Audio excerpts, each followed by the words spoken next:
हमारे चैनल में। मैं हूं आपके साथ शिखा कौशिक। चलते हैं हमारी कुछ खास रिपोर्ट की तरफ। निधि हत्याकांड को लेकर ज्वाइंट पुलिस कमिश्नर की PC joint police commissioner law and order Piyush Modia ने की पीसी दुबग्गा थाने में पत्रकारों को बुलाकर की पीसी। निधि हत्याकांड पर बोले पीयूष मोडिया, हत्या और धर्मांतरण की मैं अभियुक्त सूफियान पर केस दर्ज। जेसीपी सूफियान को पकड़ने के लिए पुलिस की 5 टीम लगाई गई। जेसीपी निधि बालिग लड़की थी। जेसीपी विवेचना में जिस किसी और पर आरोप नहीं गया जाएगा उसके नाम चार्जशीट की जाएगी। जेसीपी हमें यकीन है जल्द ही सूफियान को पकड़ लिया जाएगा। जेसीपी 302 आईपीसी व 3/5 उत्तर प्रदेश धर्म संपरिवर्तन प्रतिषेध अधिनियम बनाम सूफियान पुत्र मोहम्मद राजू निवासी बसंत कुंज कॉलोनी थाना दुबग्गा लखनऊ पंजीकृत किया गया है। आरोपी की गिरफ्तारी हेतु हमारी टीमें 5 टीमें गठित कर दी गई हैं और हर संभव प्रयास आरोपी की गिरफ्तारी का सुनिश्चित कराया जा रहा है। सर, क्या धर्म परिवर्तन का दबाव बना रहा था शादी के लिए? देखिए, जो वादी पक्ष द्वारा तहरीर दी गई है उसके आधार पर मुकदमा पंजीकृत किया गया है और उसमें वादी पक्ष द्वारा यही आरोप लगाया गया है कि धर्म परिवर्तन कर शादी करने का दबाव बना रहा था, परंतु पुलिस द्वारा इसकी विवेचना की जा रही है और सभी तथ्यों का गहनता से विश्लेषण करने के पश्चात ही इसमें अन्य कोई बात कही जा सके। ट्रॉमा सेंटर में वो गया था, इसका अपने पास कोई सबूत है या सिर्फ मौखिक बयान? जैसा मैंने कहा कि जो मृतका के परिवार वालों के प्राथमिक बयान के अनुसार जो उस समय मौके पर मौखिक बयान दिया था उसके आधार में आपको बता रहा हूँ, परंतु इन सभी बिंदुओं का संपूर्ण घटनाक्रम का विस्तार से विश्लेषण कर जांच की जाएगी और विवेचना को निस्तारित किया जाएगा। कई सारे बिंदु ऐसे जिनके बारे में मेरे स्तर से टिप्पणी इस विवेचना करके उपरांत ही की जा सकेगी। क्या मामले में कोई और डिटेल है? दो लड़का और लड़की संपर्क में थे पहले से? उनके पिता को लड़का आरोप लगाया गया है कि वो भी वहां पर इन्वॉल्व थे।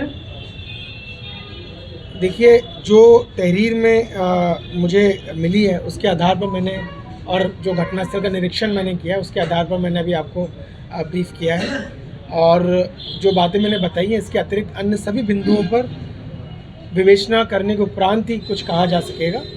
जो आरोप वादी पक्ष द्वारा लगाए गए उनके बारे में मैंने आपको बताया और उन्हीं आरोपों के आधार पर एफआईआर दर्ज की गई है, उसी तहरीर के आधार पर एफआईआर दर्ज की गई है। उन्हीं आरोपों के आधार पर जो धाराएं मैंने आपको बताई हैं और इसमें अंकित की गई हैं उन धाराओं को लगाया गया है। भविष्य में जल्दी हम कोशिश करेंगे कि गिरफ्तारी भी हो और विवेचना का शीघ्र निस्तारण भी हो।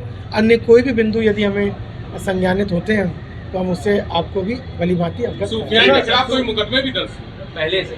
और क्या सिर्फ सूफियान को इसमें नामजद किया गया है या उसके परिजन भी हैं? अभी तो इसमें सिर्फ सूफियान ही को नामजद किया गया क्योंकि यही आरोप परिवार द्वारा लगाया गया था। अन्य यदि किसी भी व्यक्ति का पूरे घटनाक्रम में कोई विपरीत किस्म की भूमिका के बारे में जानकारी मिलेगी तो अवश्य उन लोगों को भी हमारे के विरुद्ध भी आरोप पत्र प्रेषित किया जाएगा। फिलहाल जो स्थिति है वो मैंने आपको बताया। देखिए, जब तक हम विवेचना ना कर लें, सभी सवाल ऐसे घर में जहाँ किसी बालिका की मृत्यु हो गई हो उसमें सारे सवाल इस समय पूछे जा पाने संभव नहीं होते। पर जो जानकारी हमें अभी तक है वो सारी जानकारी हमने आपको ये प्रेम संबंध था या हैरेसमेंट था? जैसा कि मैंने आपको बताया कि जो एफआईआर हमें प्राप्त हुई है उसमें जो जानकारी है वही जानकारी मैंने आपको दी है। इसके बारे में अपने स्तर से कोई प्री कंसीव नोशन होना, कोई पूर्वाग्रह होना उचित नहीं है। हम संपूर्ण तथ्यों का विश्लेषण कर ही आपको लॉजिकल कंक्लूजन तक के बारे में बता सकते हैं। मृतका की मां का कहना है कि उसके पास कोई वीडियो था जिसको लेकर वो लगातार ब्लैकमेल कर रहा था, ऐसा उसकी मां का कहना है। ऐसी कोई बात अभी तक जो मैंने बातचीत की और हमारे विवेचकों ने की है उसमें हमें ऐसी कोई जानकारी प्राप्त नहीं हुई है। यदि ऐसी कोई जानकारी आती है तो अवश्य उसे भी हम अपनी विवेचना में सम्मिलित करेंगे। सर, तहरीर के अनुसार जो है उसके परिवार वालों को भी बताया गया है कि परिवार वाले भी इन्वॉल्व थे धर्म परिवर्तन करवाने के लिए। क्या विवेचना में उनका नाम भी बढ़ाया जा सकता है परिवार के लोगों को? भाई, तहरीर में तो ऐसी कोई बात नहीं की गई है परंतु विवेचना के दौरान जो भी तथ्य सामने आएंगे, हमारा आरोप पत्र हमारी विवेचना के आधार पर लगता है।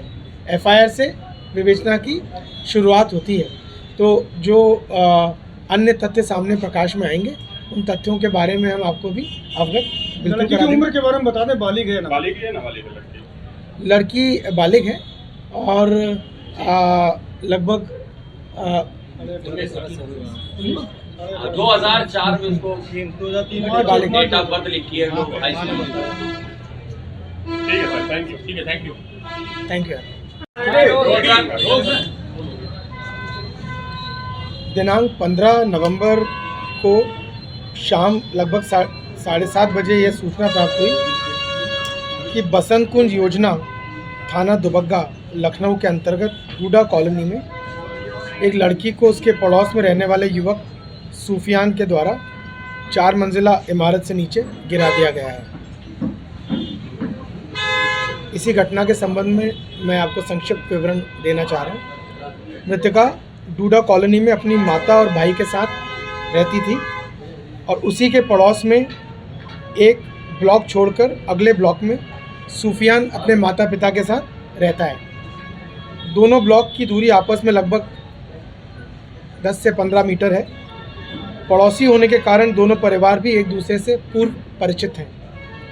पिछले लगभग 1.5 वर्ष से सूफियान मृतका से दोस्ती करने का प्रयास कर रहा था। ये बात दोनों परिवारों के संज्ञान में भली भांति थी। दोनों परिवारों ने अपने अपने बच्चों को समझाने का हर संभव प्रयास किया था।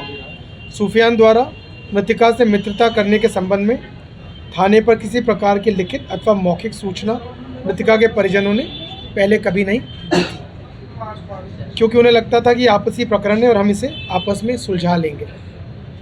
कल घटित घटना के कुछ दिन पूर्व सूफियान ने मृतका को एक फ़ोन दिया था, मोबाइल फ़ोन दिया था, कीपैड वाला मोबाइल फ़ोन दिया था। जब मृतका की मां को यह बात पता चली तो वे अपनी बेटी, अपने भाई और अपने बेटे को लेकर आरोपी सूफियान के पड़ोस में प्रथम तल पर स्थित उनके आवास पर गई और उनके बीच आपस में बातचीत हो गई, बहस हो गई। इस बीच मृतका और सूफियान मृतका सीढ़ियों से ऊपर भागी और सूफियान उसके पीछे पीछे 4थी मंजिल से छत पर चला गया। कुछ ही देर बाद मृतका की छत से नीचे गिरने की आवाज़ आई। वह गंभीर अवस्था में घायल पड़ी थी। तत्काल उसके परिजन एवं पड़ोसी उसे ट्रॉमा सेंटर ले गए, जहां उसे मृत घोषित कर दिया गया। मृतका के परिवार वालों के प्राथमिक बयान के अनुसार सूफियान भी ट्रॉमा सेंटर गया था, किंतु पीड़िता की मृत्यु की बात जानकर वहां से मौके से भाग गया। इस बिंदु की भी गहनता से जांच की जा रही है। तत्काल मौके पर समस्त अधिकारियों द्वारा पहुंचकर घटनास्थल का निरीक्षण किया गया। तत्पश्चात मृतका की मां, जो कि वादिनी है, उनके द्वारा दी गई लिखित तहरीर के आधार पर थाने पर मुकदमा अपराध संख्या 231/2022